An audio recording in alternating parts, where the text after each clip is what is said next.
welcome back to Academia Oscura. In today's video, we'll be exploring the intersection of anthropology, archaeology, and classical Greek mythology. Most people today, if they think of Greek mythology at all, probably just remember what they learned about it in school. Basically, just a collection of ancient legends filled with gods and heroes doing fantastical things.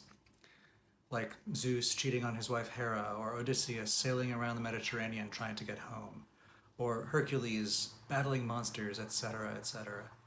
Younger people might only know about Greek mythology through the Percy Jackson books or their film adaptations. Either way, this is only a very superficial understanding of mythology.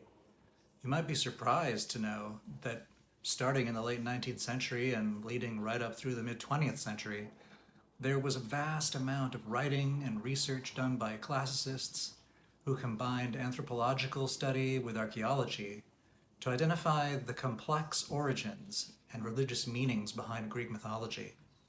There's a whole library of literature out there that explores these very questions. How did the myths we know get created?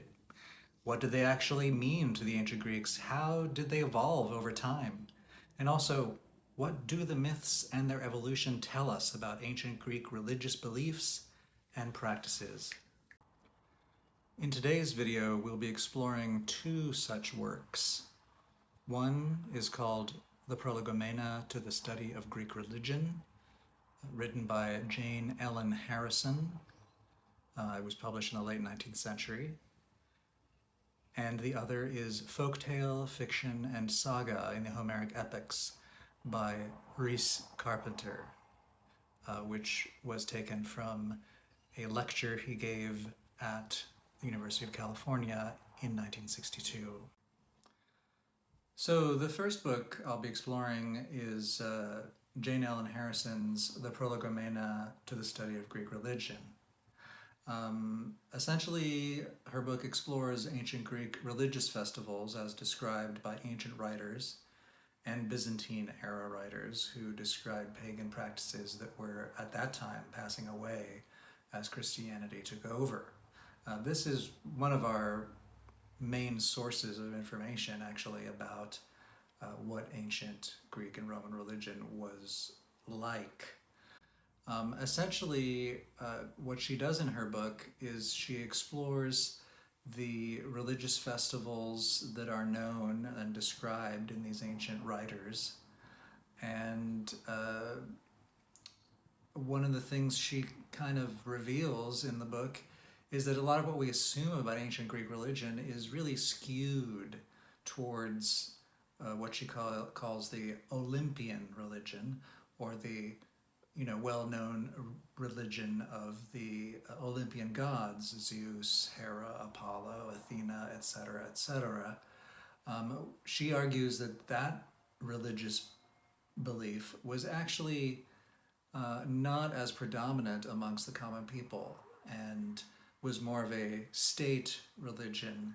Instead, what she shows is that the majority of ancient Greek religious rituals, etc., really revolved around chthonic beliefs. Chthonic is a word that has to do anything subterranean or underworld beliefs.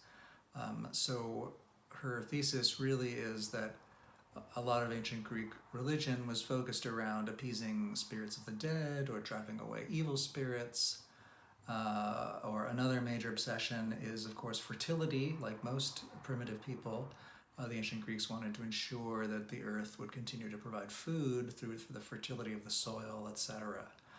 This meant pleasing or propitiating earth fertility spirits, which often, she shows, was viewed in the form of a giant serpent or serpents. In fact, she reveals that a lot of Greek homes had small shrines to their local earth spirit, and that often offerings would be left to this spirit, which was usually associated with a local snake or serpent that lived near the house or under the house,